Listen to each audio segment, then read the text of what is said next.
बिस्मिल्लाहिर्रहमानिर्रहीम। मेरा नाम है जवाद अहमद ताहिर और आज एक नई वीडियो के साथ एक नए टॉपिक के साथ आपकी खिदमत में हाज़िर हूँ।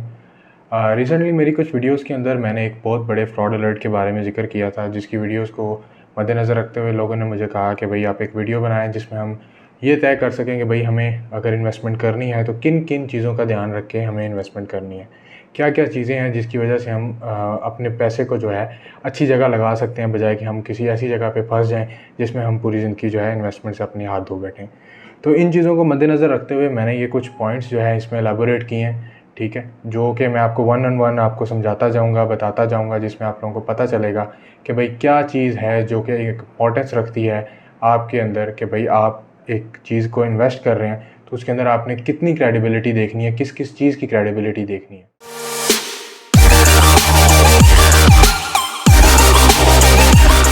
तो फर्स्ट ऑफ ऑल तो अगर देखा जाए तो इन्वेस्टमेंट जो है वो 2 से 3 पॉइंट ऑफ व्यू के लिहाज से की जाती है। Number 1 is a capital gain, number 2 is the rental value, number 3 कि आप एक सोचते हैं कि यार मेरा एसेट बन जाएगा, मैं उसको खुद ओन करूँगा या समथिंग लाइक दैट। ये 3 चीज़ों के अंदर कैपिटल गेन काफ़ी प्रोमिनेंट चीज़ है। लोग यही कहते हैं जी आज 30 लाख की दुकान ली है तो कल 40 की बेच दूंगा, 50 की बेच दूंगा, 80 की बेच दूंगा, depending upon the condition of the shop, depending upon the mall, depending upon the location, ये सारी चीज़ें वेरी करती हैं। इसी की तरह रेंटल वैल्यूज़, कुछ लोग कहते हैं यार एक सर्टेन अमाउंट में इन्वेस्ट करता हूँ, उस पर सर्टेन अमाउंट पे एक सर्टेन रेंटल वैल्यू आती रहे ताकि मेरे घर का सर्कल चलता रहे, मुझे एक फ़िक्स डिपॉजिट पे फ़िक्स रेंटल आता रहे, जैसे बैंक्स वगैरह भी आजकल देते हैं। तो इस कॉन्सेप्ट के साथ भी लोग इन्वेस्ट करते हैं एक पोजेशनेबल चीज़ के अंदर कि भाई 40 लाख की दुकान है या 60 लाख की दुकान है, उस पर 10,000, 20,000, 15,000, 30,000, 25,000 हमें रेंट आता रहे मंथली, तो हमारा एक सर्कल चलता रहेगा। तो अपनी वीडियो का आगाज़ करता हूँ। सबसे पहला टॉपिक, जैसे कि मैंने पिछली वीडियोस के अंदर भी जिक्र किया था, डेवलपर्स की क्रेडिबिलिटी है। डेवलपर की क्रेडिबिलिटी आपकी बहुत मैटर करती है whenever you are investing in a residential project, in a commercial project, in any housing project, किसी भी किस्म का प्रोजेक्ट हो, आपके डेवलपर की क्रेडिबिलिटी बहुत मैटर करती है। आपका डेवलपर जो है आया कितना स्ट्रॉन्ग है, क्या वो अपनी चीज़ों को मनवा सकता है, अपनी चीज़ों को बना के दिखा सकता है, क्या क्या उसके अंदर पावर्स हैं जो कि वो डिलीवर कर सकता है, क्या उसकी पास्ट हिस्ट्री है, आया वो पास्ट में कुछ प्रोजेक्ट्स बना चुका है या फर्स्ट टाइम वो बना रहा है। अगर फर्स्ट टाइमर है तो उसने बैक में क्या किया हुआ है, क्या फर्स्ट टाइम रियल स्टेट में आके प्रोजेक्ट बना रहा है या बैक में कुछ करता रहा है रियल स्टेट के अंदर और आप प्रोजेक्ट्स की तरफ शिफ्ट हुआ है। ये सारी चीज़ें बहुत मैटर करती हैं। आपने ज़रूर किसी भी डेवलपर की पास्ट हिस्ट्री को लाजमी मद्देनज़र रखना है। एक पास्ट आपका जो है वो आपको बेटर फ्यूचर की तरफ जो है हमेशा लेके जाता है, अगर आप पास्ट से सबक सीखते हैं। तो जो पास्ट में जिन्होंने चोटें खाई होती हैं, जिन्होंने मार खाई होती है, वही आगे तरक्की की तरफ जाते हैं। जो डायरेक्ट कोई भी तरक्की की सीढ़ी पे जो है वो नहीं पहुंच जाता, हर बंदा 0 to अप जाता है।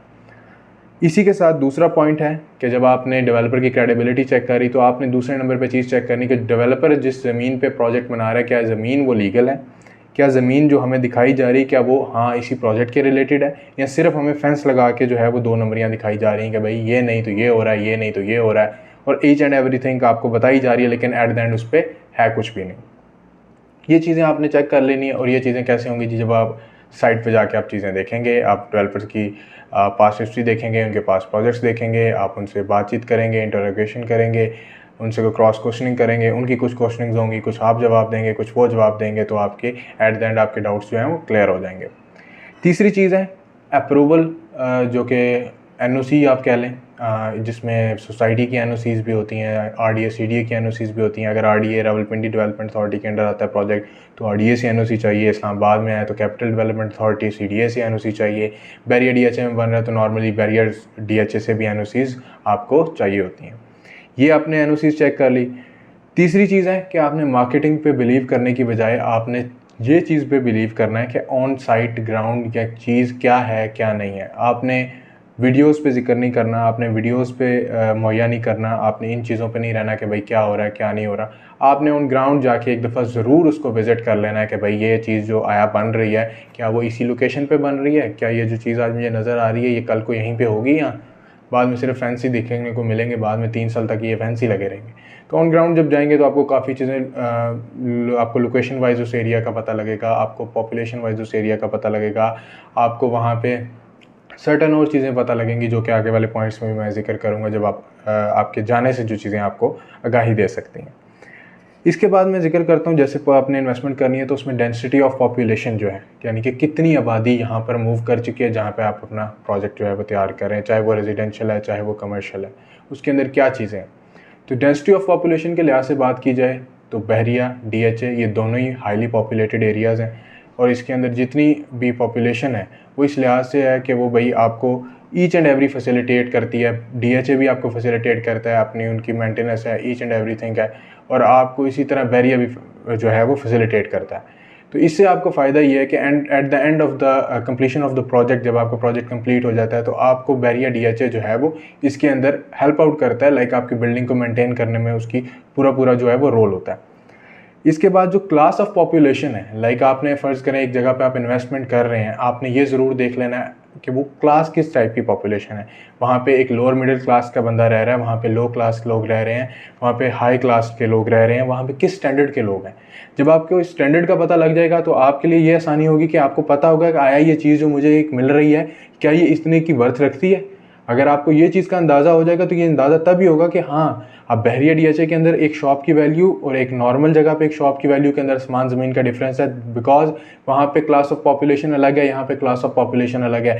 यहाँ पे जो इंफ्रास्ट्रक्चर दिया जा रहा है बहरिया की तरफ से वो अलग है, जो आपको वहाँ पे इंफ्रास्ट्रक्चर दिया जा रहा है वो टोटली अलग है। यहाँ पे आपको प्रॉपर मेंटेनेंस बहरिया DHA दे रहा है, वहाँ पे आपको बहरिया DHA कुछ भी मेंटेनेंस नहीं दे रहा प्रॉपर, ठीक है।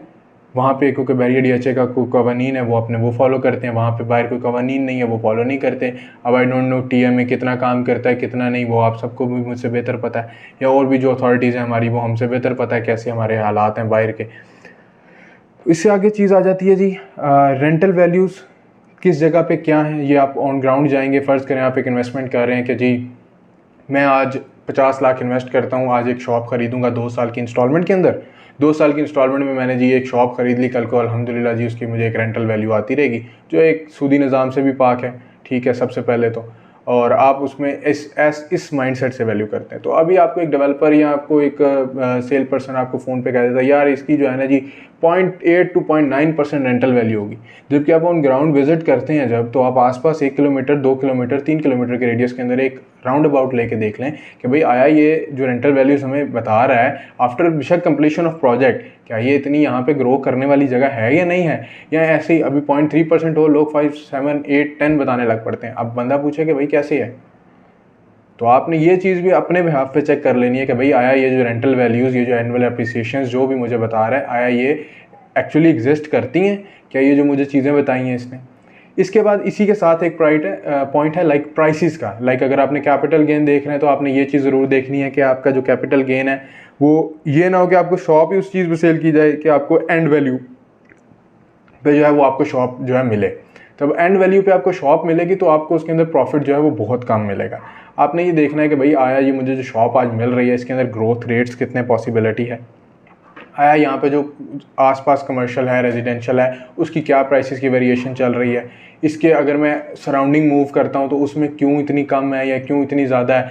ईच एंड एवरी थिंग आपने वहाँ पे चेक कर लेनी कि भाई प्राइसेस वाइज और रेंटल वैल्यू जो बताई जा रही हैं प्रोजेक्ट्स की वो क्या है, ताकि आपको एक एक्सपेक्टेड अंदाज़ा हो जाए कि भाई मैं इतने स्क्वायर फीट अगर रेट ले रहा हूँ तो हाँ यार ये इतना इधर भी था इतना इधर भी है, तो हाँ इतना इस सीरीज़ में आ रहा है तो ये वैलिड है, मतलब मुझसे कोई एक ऐसी अमाउंट नहीं चार्ज की जा रही जो कि अनफेवरेबल है। इसके बाद आपने आर्किटेक्ट वर्क्स जो हैं वो बहुत ज़्यादा मद्देनज़र रखने हैं। जैसे काफ़ी दफ़ा होता है GT रोड्स पे प्रोजेक्ट्स बनते हैं, प्रोजेक्ट्स बन जाते हैं, पार्किंग का बहुत बड़ा क्वेश्चन मार्क हर दफ़ा GT रोड्स के प्रोजेक्ट्स में रह जाता है, ठीक है। काफ़ी लंबी लाइनें लगी हुई हैं, रोड्स ब्लॉक हो जाते हैं। तो इस सारी चीज़ों को मद्देनज़र रखते हुए एक आप आर्किटेक्ट प्लान आपने ज़रूर देखने होते हैं कि भाई GT रोड पे अगर प्रोजेक्ट्स हैं तो उसमें पार्किंग है या नहीं है। अगर एक पॉपुलेशन वाली जगह पे प्रोजेक्ट्स आ रहे हैं तो वहाँ पे पार्किंग का क्या किया हुआ है, अंडरग्राउंड पार्किंग दे रहे हैं, क्या वो इतनी पार्किंग है कि वो इतनी नंबर ऑफ़ कार्स को अकॉर्डिंग टू द पॉपुलेशन वो बुक कर सकेगी, उतने को वो इनटेक कर सकेगी।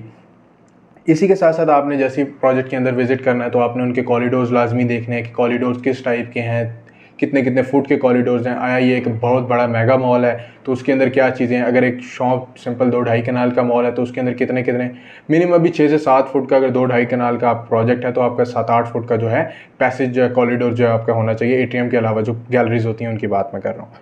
इसके साथ आपने देखना है कि भाई वॉशरूम्स की क्या फैसिलिटी दी है। अगर मॉल है तो उसका एक सिंपली अगर एक तो होती है ना दुकानें बनी हुई है, लाइक ग्राउंड पे अलहदा से आ रही है एंट्रेंस, लोग ग्राउंड पे अलहदा से जा रही है, फर्स्ट फ्लोर अलहदा से है, उनकी एक अलग थीम होती है, एक अलग चीज़ होती है। तो इसी तरह आपने ये चीज़ देखनी है कि अगर तो एक मॉल है तो उसकी एक वॉशरूम की स्पेस भी सेपरेट होनी चाहिए, जहाँ पे पूरे फ्लोर के एक एक वॉशरूम जो है वो सेपरेट होने चाहिए। और ये ज़रूरी चीज़ है, बिकॉज अगर कोई मॉल में शॉपिंग करने आ रहा है तो ऑब्वियसली उसने अगर वॉशरूम यूज़ करने पड़े और आपके मॉल में वॉशरूम्स नहीं है तो एक बहुत बड़ा क्वेश्चन मार्क भी क्रिएट कर देता है। इसी के साथ साथ आपने लिफ्ट्स को भी देख लेना कि भाई एक इतना बड़ा मॉल है तो उसके अंदर कितनी लिफ्ट्स ऑपरेट कर रही हैं। जब वो लिफ्ट्स ऑपरेट कर रही हैं तो क्या वो जितनी बता रहे हैं उतनी लगी हुई हैं या नहीं है, कल को आया वो कम ज़्यादा तो नहीं हो जाएंगी। ये चीज़ें आपने अपने देख लेनी है अपने एंड पे।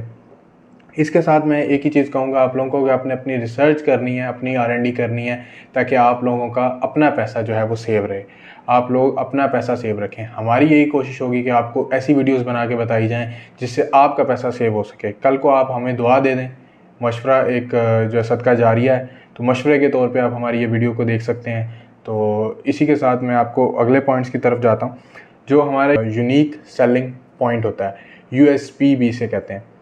तो ये जो होता है आपने ये देख लेना है कि भाई यूनिक सेलिंग पॉइंट तो ठीक है, वेल एंड गुड, आपने बता दिया, हमने सुन लिया, क्या वो आया वो पॉसिबल भी है कि आप रियल लाइफ में उसको देखें कि भाई ये बन भी सकती है ये चीज़, क्या ये जो चीज़ बोल रहे हैं ये बनेगी भी, क्या ये जितनी देर में ये बोल रहे हैं उतनी देर में ही बनेगी, क्या ऐसी चीज़ें तो नहीं ये कह रहे जो कि बनाना एक पॉसिबिलिटी नहीं है, या वो एक अनसर्टन चीज़ है जो ये कह रहे हैं और जिसको एक अनसर्टन टाइम भी लग सकता है, जिसके अंदर आपका प्रोजेक्ट डिले आएगा और आपकी इन्वेस्टमेंट जो है वो फ्लॉप होने के चांसेस हैं। तो ये चीज़ें भी आपने देख लेनी है। इसके अंदर मैं आपको सबसे एक मेन पॉइंट बताता हूँ कि आपने राइट टाइम, राइट लोकेशन और राइट प्राइस के ऊपर चीज़ बाय की तो आपको एक बहुत बड़ा इसमें फ़ायदा होगा। तो आपने इस फ़ायदे की बात को अपने जहन में रखना है, right time, right location and right price. इसी के साथ एक और चीज़ का जिक्र करूँगा जो आप लोगों को आज बेवकूफ़ी आजकल बनाया जा रहा है कि एक सर्टेन अमाउंट के ऊपर एक अंडर कंस्ट्रक्शन प्रोजेक्ट जो है वो आपको रेंट देना स्टार्ट कर देता है। ये वो चीज़ें हैं जो कि एक टोटली मनी ग्रैबिंग टेक्निक्स हैं। आपसे हमें पैसा चाहिए, हम एक डेवलपर्स हैं, हमें इससे कोई गर्ज नहीं है कि आपकी जेब में क्या है क्या नहीं है, आपको बाद में क्या करना है क्या नहीं करना। हमने आपको कहना है जी 50 लाख दें फलाना रेंट लें, 20 लाख दें फलाना रेंट लें, हमारे पास 20-20 लाख की इन्वेस्टमेंट्स डंप हो रही हैं, ठीक है। तो आपका पैसा है, आपने ये चीज़ को सेव करना है, आपने इस सूदी निज़ाम से बचना है, आपका फ़ायदा है इसमें। आपने अल्लाह पाक से जंग नहीं करनी, ये आप लोगों का फ़ायदा है। इसके बाद फ्लोर सेगमेंटेशंस के ऊपर बात करूंगा। जितना बड़ा प्रोजेक्ट होगा उतने उसके डिले होने के, उसके लैग आने के, प्रोजेक्ट के अंदर विद इन टाइम कंप्लीशन के उतने कम चांसेस होते जाते हैं। एक प्रोजेक्ट है जो 48 कैनाल्स के ऊपर है, कम से कम भी 15 to 18 स्टोरी टॉल बिल्डिंग है, तो उसको उतने ही लेट टाइम में डिलीवर होगा वो, बिकॉज उसको बहुत बड़ा टाइम चाहिए। और उसके जब लेट डिलीवर होगा तो बड़े चांसेस हैं कि प्राइसेस की वेरिएशंस आएंगी, उसमें हज़ार और चीज़ें आएंगी, जिसकी वजह से आपकी 2 से 4 साल की अगर इंस्टॉलमेंट प्लान था तो वो 4 से 8 साल, 8 से 10 साल तक पहुंच सकता है, जिसकी वजह से आपने जो एक चीज़ ख़रीदी हुई है वो आपकी डिले में जाती जाएगी। ये चीज़ें आपने ज़रूर देख लेनी है। आपने ये देख लेना है कि प्रोजेक्ट्स की जो अप्रूवल्स हैं वो कहाँ कहाँ से हुए हैं। ये चीज़ें लाजमी आपने जो है ना अपने एक नोट्स बनाते जाने अपने, और ताकि आपको जो है इन्वेस्टमेंट जो है वो आपकी जहाँ पे भी पार्क करते हैं आपको आसानी हो। तो ये सारी एक शॉर्ट सी ब्रीफिंग थी जो मैंने आप लोगों को दी है कि ताकि आप लोग अपने पैसे को जो है वो एक अच्छी जगह पे सेव करें, एक अच्छी जगह पे पार्क करें। और जवाद अहमद ताहिर के साथ इन्वेस्टमेंट्स करने के लिए, यानी कि मेरे साथ इन्वेस्टमेंट्स करने के लिए आप मेरे दिए गए नंबर्स पर रब्ता कर सकते हैं। मेरे अपने ज़ाती 2 अल्हम्दुलिल्लाह यहाँ पे प्रोजेक्ट्स हैं जिनको मैं ऑथराइज़ सेल एंड मार्केट भी कर रहा हूँ, और उसके अंदर मेरे अपनी इन्वेस्टमेंट्स भी हैं। तो अल्हम्दुलिल्लाह हम वो चीज़ आपको डिलीवर करते हैं, वो चीज़ आपको कोट करते हैं जो कि आपकी फ्यूचर में बेनिफिट देती है। तो ये चीज़ों के साथ मुझे दें इजाज़त। बहुत शुक्रिया। अस्सलाम वालेकुम।